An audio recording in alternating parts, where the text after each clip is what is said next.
테슬라에는 감시 모드가 있습니다. 이 사용자 매뉴얼을 보면 감시 모드가 가능하다고 되어 있는데, 감시 모드를 사용하려면 우선 비디오 녹화를 위한 USB 드라이브 장치가 필요합니다. 그래서 저는 샌디스크를 구매를 하였는데요. 우선 100기가 이상이면 되고, 그래서 넉넉하게 500기가의 샌디스크를 샀습니다. 그래서 샌디스크를 뜯어보면 우선 샌디스크 드라이버가 나오고, 크기는 핸드폰의 반의 반 정도 크기가 되고, C2C 젠더와 USB 3.0 젠더가 같이 들어가 있습니다. 우선 테슬라에서 사용을 하려면 드라이브 포맷을 해줘야 됩니다. 이 샌디스크를 FAT32 방식으로 포맷을 해야 되는데요. 하드 용량이 클수록 이 FAT32 방식이 지원이 안 될 수도 있습니다. 프로그램을 이용하여서 포맷을 해주어야 하는데, 프로그램 자체는 정식 프로그램은 아닙니다. 포맷을 진행을 했다면 테슬라 캠이라는 폴더를 하나 만들어주면 드라이브 세팅은 끝이 납니다. 이 세팅이 정상적으로 완료되었다면 제 테슬라로 가서 드라이브를 연결을 한번 해보도록 하겠습니다. 드라이브를 연결하기 전에는 모니터에 카메라 아이콘이 안 떠 있는데요. 드라이브를 이렇게 차에 있는 USB에 연결하게 되면 카메라 모양의 아이콘이 모니터에 뜨게 됩니다.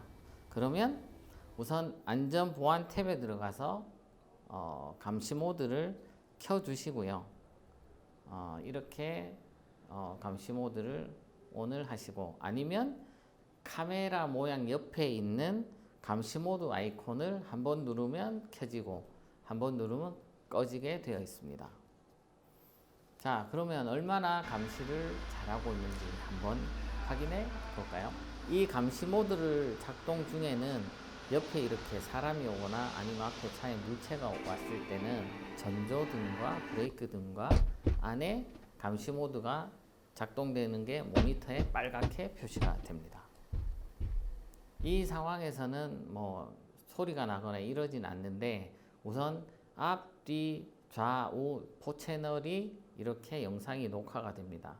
단 음성은 녹화가 되지 않습니다. 이 상황에서 차체에 조금 더 큰 충격이 오거나 데미지가 오면 이 차가 굉장한 반응을 합니다. 우선 모니터가 더 환한 색으로 변하고, 전조등, 브레이크 등이 켜지면서 클락션 소리가 엄청나게 크게 빵빵빵빵 이렇게 납니다. 지하주차장이 엄청나게 떠나갈 정도로 소리가 나고, 안에서는 또 참 신기하게도 음악이 나옵니다.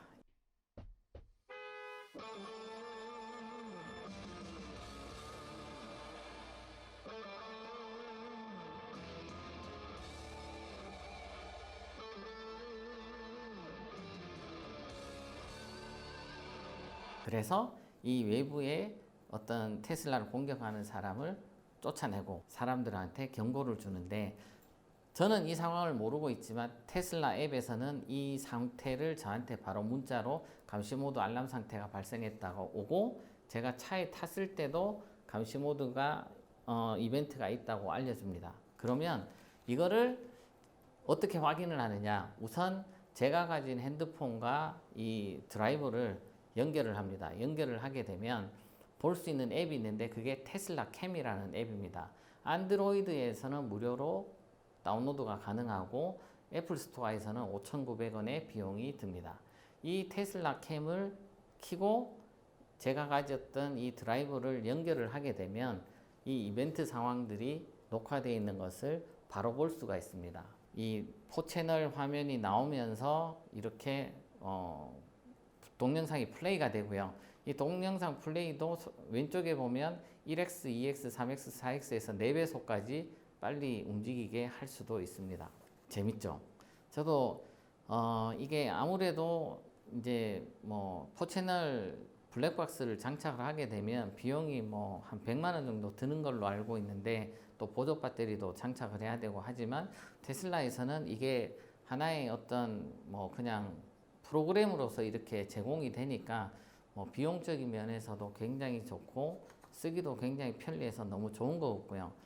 약간의 좀 단점이라고 하면 아무래도 이게 상시로 4개의 카메라를 감시 모드를 돌리다 보니까 이게 그 배터리의 주행 가능 키로수가 조금 줄어듭니다. 그래서 제가 저녁에 만약에 뭐 한 8시나 9시에 주차를 하고 아침에 한 8시 정도에 나간다 그러면 한 15에서 20km의 주행 거리가 줄어들기 때문에 이거를 뭐 약간 내가 조금 위험한 장소나 모르는 장소에 가서는 이제 켜놓고 아니면 배터리를 계속 충전 중일 때는 감시 모드를 해놓고 가도 되니까 뭐 집에서 충전을 하거나 회사에서 충전을 하거나 할 때는 감시 모드를 이렇게 온해서 계속 사용을 하는 것도 괜찮은 방법인 것 같습니다.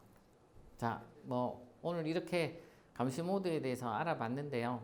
우선 뭐 배터리 주는 것 빼고는 굉장히 쓰기 편하고 유용하고 재밌는 기능이 하나 더 생긴 것 같습니다.